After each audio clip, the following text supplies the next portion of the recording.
रूस और यूक्रेन के बीच चल रही जंग को 1 महीने से ज्यादा का समय हो गया है, जिस पर पूरी दुनिया रूस के खिलाफ अलग अलग तरह के बयान दे रही है।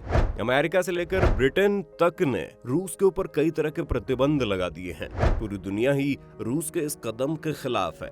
हालांकि अभी तक दुनिया में बातें तो कई देशों ने की है कि ये जंग गलत है और मासूमों का खून बहाने से किसी समस्या का हल नहीं निकलेगा। रूस को ऐसा नहीं करना चाहिए, पर किसी भी देश ने इस जंग को खत्म करने की पहल नहीं की।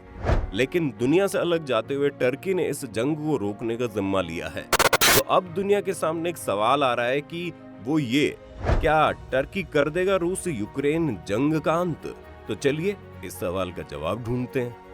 अपनी प्राचीन सभ्यता व संस्कृति के लिए पहचाने जाने वाले तुर्की के सबसे बड़े शहर इस्तांबुल में दो देशों के बीच छिड़ी जंग को रोकने के लिए अपनी भूमिका की पहली इबारत लिख दी है। रूस और यूक्रेन के बीच 29 मार्च को 3 घंटे तक हुई बातचीत के सकारात्मक नतीजे मिलते दिख रहे हैं और उम्मीद है कि जल्दी ये युद्ध खत्म हो सकता है। पिछले 1 महीने में रूसी राष्ट्रपति पुतिन को समझाने की कई देशों ने कोशिश की, लेकिन वो नहीं माने। लेकिन तुर्की के राष्ट्रपति रजब तैयब एर्दोगान ने पुतिन से फोन पर लंबी चर्चा करते हुए उनसे जंग रोकने की गुहार तो लगाई ही, साथ ही दोनों देशों के बीच शांति वार्ता इस्तांबुल में करने के लिए उन्हें राजी भी कर लिया। और ऐसे संकेत भी अब मिल रहे हैं कि अब तुर्की के अनुरोध पर ही पुतिन यूक्रेन के राष्ट्रपति जेलेंस्की से आमने सामने की बातचीत के लिए तैयार हो सकते हैं, क्योंकि उस बैठक के बाद ही वो अपनी शर्तों पर जंग रोकने का ऐलान करेंगे। अब अगर सचमुच ऐसा होता है तो इसे रूस या यूक्रेन की हार नहीं, बल्कि अंतर्राष्ट्रीय स्तर पर तुर्की की कूटनीतिक जीत ही माना जाएगा। बैठक में बातचीत। टर्की के इस्तांबुल में हुई रूस यूक्रेन की इस बैठक में यूक्रेन ने 8 देशों से सुरक्षा पर गारंटी मांगी थी। न्यूज एजेंसी AFP के मुताबिक यूक्रेन के प्रतिनिधिमंडल ने कहा कि आज की बातचीत के बाद रूसी राष्ट्रपति व्लादिमीर पुतिन और यूक्रेन के राष्ट्रपति जेलेंस्की के बीच मुलाकात हो सकती है।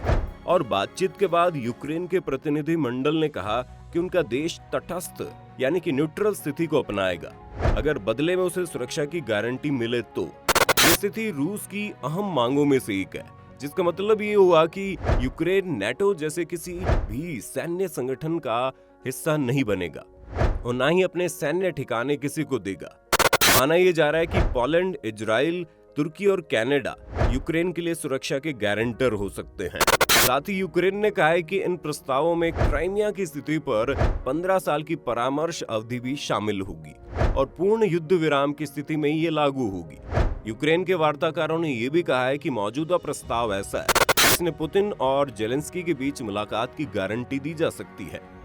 उन्होंने कहा कि वे रूस के जवाब का इंतजार कर रहे हैं।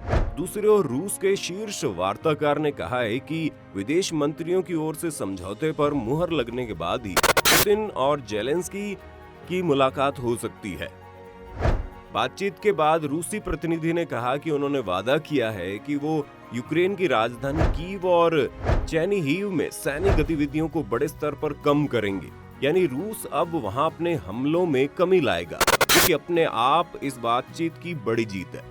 यूक्रेन के लिए राहत की बात यह है कि रूस भी उसकी अहम शर्त मानने को तैयार हो गया है। रूस के प्रमुख वार्ताकार व्लादिमीर मेंदिस्की ने इसे लेकर कहा कि कीव के प्रस्ताव में शर्त भी रखी गई है कि यूक्रेन अगर यूरोपीय संघ EU से जुड़ता है तो रूस इसका विरोध नहीं करेगा।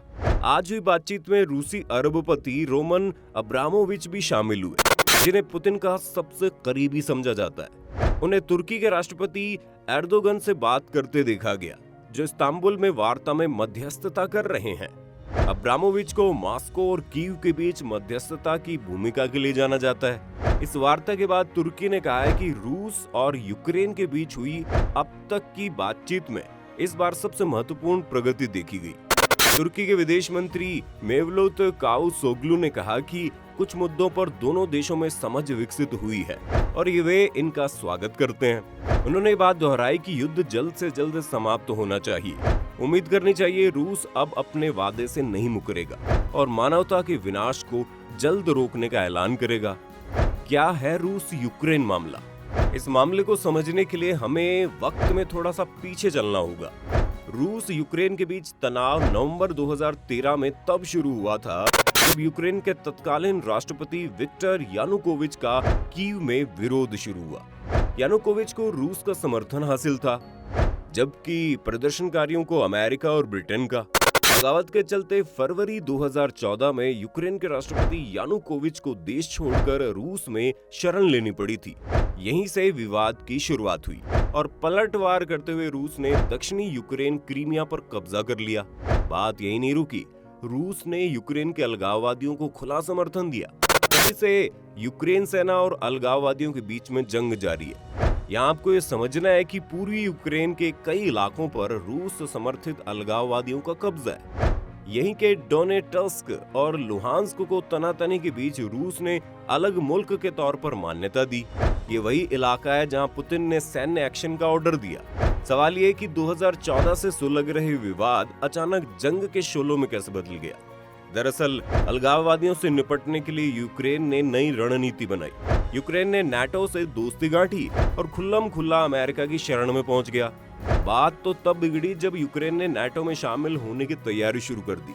रूस यही चाहता है कि यूक्रेन नाटो का हिस्सा ना बने। इसके पीछे तर्क यह है कि यूक्रेन अगर नाटो से जुड़ जाता है तो रूस पूरी तरह से घिर जाएगा, क्योंकि भविष्य में नाटो देश की मिसाइलें यूक्रेन की धरती पर तैनात हो जाएंगी, जो भविष्य में उसके लिए बड़ी चुनौती साबित हो सकता है। रूस चाहता है कि नाटो अपना विस्तार ना करे। राष्ट्रपति पुतिन इसी मांग को लेकर यूक्रेन और पश्चिमी देशों पर दबाव डाल रहे थे। आखिरकार रूस ने अमेरिका और दूसरे देशों की पाबंदियों की परवाह किए बगैर गुरुवार को यूक्रेन पर हमला बोल दिया। इस वक्त के हालात, अगर अभी के हालातों की बात करें तो रूस यूक्रेन के बीच छिड़ी जंग को 43 दिन से ज्यादा हो चुके हैं और दोनों में से कोई देश झुकने के लिए तैयार नहीं है। यूक्रेन के मैरियुपोल में रूस ने खतरनाक तरीके से तबाही मचाई है। वहीं यूक्रेन पर हमले के लिए रूस को संयुक्त राष्ट्र की मानवाधिकार परिषद से निलंबित करने के संबंध में अमेरिका द्वारा प्रस्तावित कदम पर यूएनजीए में 8 अप्रैल को मतदान हुआ था, जिसमें 93 सदस्यों ने इस प्रस्ताव के पक्ष में मतदान दिया। भारत ने अपने पुराने रुख की तरह यहाँ भी मतदान से दूरी बनाकर रखी और अब रूस संयुक्त राष्ट्र की मानवाधिकार परिषद से निलंबित हो गया। रूस के लिए एक बड़ा झटका है और अब ऐसे में हो सकता है कि जल्द ही टर्की के सहारे पुतिन और ज़ेलेंस्की बात करके इस जंग को खत्म करें। आपको क्या लगता है, टर्की इस जंग को खत्म कर पाएगा? पुतिन और ज़ेलेंस्की एर्दोगान की बात मानेंगे? हमें कमेंट करके बताइए ना। वीडियो आपको पसंद आई तो इसे लाइक और शेयर करना, अगर चैनल पर नए हैं तो सब्सक्राइब करना प्लीज। धन्यवाद।